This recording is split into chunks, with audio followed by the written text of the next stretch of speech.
The 2010s proved to be the age of the comic book movies, and I'm not just talking about the Avengers movies, although they certainly changed the game for the superhero genre.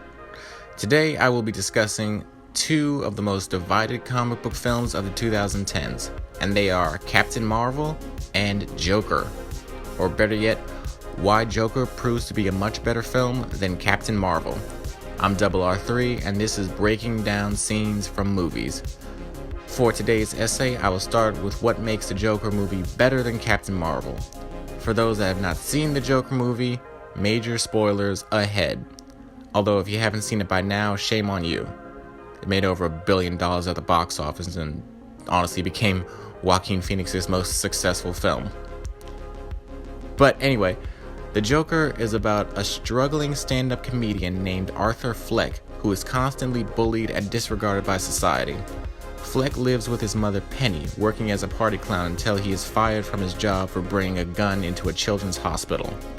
Afterwards, Fleck is beat up by 3 businessmen on a train. Fleck draws his gun and kills all 3 men, beginning his dark descent as one of the greatest comic book villains of all time. Yeah! Yeah! Now let's talk about Captain Marvel. Yeah, I know, but it's still a part of the essay. Captain Marvel is about a young US fighter pilot named Carol Danvers who was the victim of a terrible crash that gives her immeasurable powers after a Kree causes her plane engine to explode. And I'm only saying this not because I remember exactly what happened, but because I'm reading that from Wikipedia right now. Oh my God, who the hell cares? Now, before I break down any more differences, let me break down how both of these movies are similar. Both movies address a character that is looking for more purpose in life. I understand that seems like a very broad explanation, but that is the case in these films. Both characters have something or a series of traumatic events occur in their lives. Both characters go up against a powerful group. In The Joker, Arthur Fleck goes up against the Waynes, and in Captain Marvel, Carol Danvers goes up against the Kree. Both characters find out who they truly are.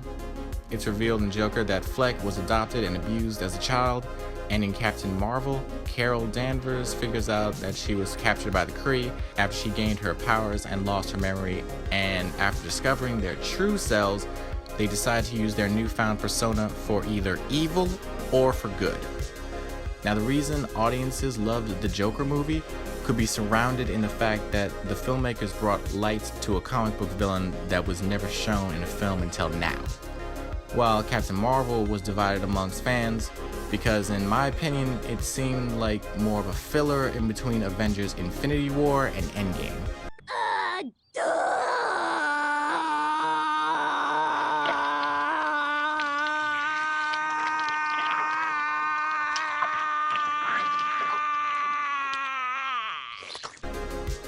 And that brings me to my first point. Unlike Captain Marvel, Joker was designed to be a standalone film, and not to be part of a cinematic universe. Despite the fact that a sequel is possible, one of the reasons that makes the Joker movie so much better than Captain Marvel is the fact that it was meant to be a standalone film, which makes it unique. Captain Marvel, on the other side of the Marvel spectrum, is a movie within a collection of movies, which means that if it wants to really stand out among the comic book film genre, it needs to do something new that hasn't been seen or done before. And I don't want to use these guys as a source, but Rotten Tomatoes consensus sounds like Captain Marvel just recycles old material.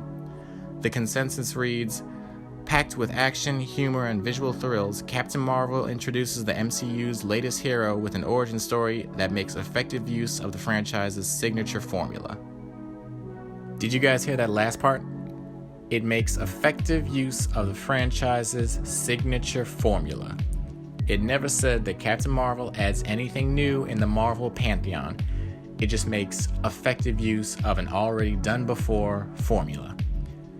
Joker's consensus reads, Joker gives its infamous central character a chillingly plausible origin story that serves as a brilliant showcase for its star and a dark evolution for comics-inspired cinema. The consensus says that it is an evolution for the comic book film genre, and it is. It changed the game for comic book films, and it did it with simplicity. It didn't need to use extended CGI battles and epic fight scenes, and because that's what made it special.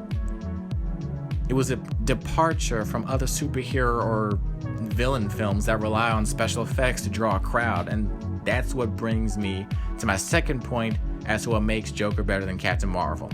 Joker is grounded in reality. Joker doesn't reference any other superheroes with the exception of young Bruce Wayne, because it's a film that attempts to tell a story about a mentally ill man that has been ignored, abused, and disregarded by society, and critics have been taken aback by the results. Many liberal critics are triggered by the fact that director Todd Phillips is shedding a light on a white male character that becomes a supervillain and ends up killing many people in the future. In fact, it's so stirring for moviegoers that people have claimed it would incite violence or more mass shootings. And it really didn't.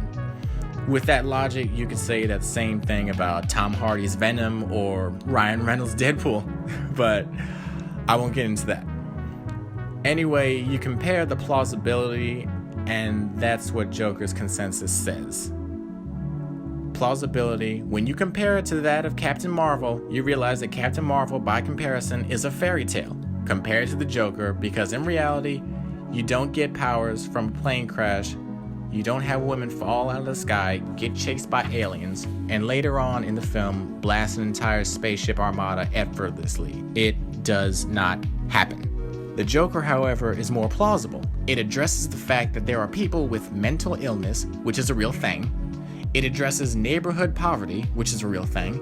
It addresses the poor protesting the rich, which is a real thing. And it addresses people inciting violence, which is a real thing. Had Todd Phillips taken a different direction in the origin story, like the Joker falling in a vat of acid, we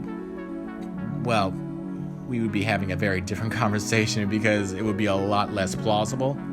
So, in Detective Comics number 168 in 1951, and revised in Tim Burton's Batman in 1989, where the Joker, before he became the Joker, fell into a vat of acid after a scuffle with Batman, giving him a white complexion, red scarred lips, green hair, and a frightening cackle, and that explanation is so lazy.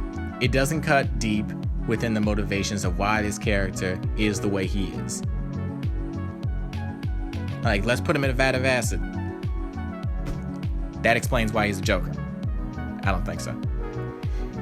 Captain Marvel's origin is just as implausible, except with aliens, spaceships, and devices that allow you to look inside a person's mind.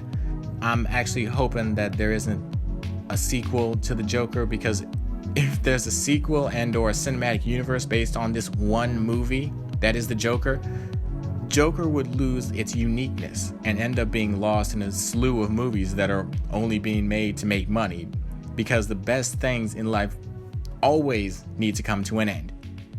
You know what I'm talking about, Star Wars. Thanks for watching Breaking Down Scenes from Movies, and remember to subscribe to my channel, Richard Schertzer.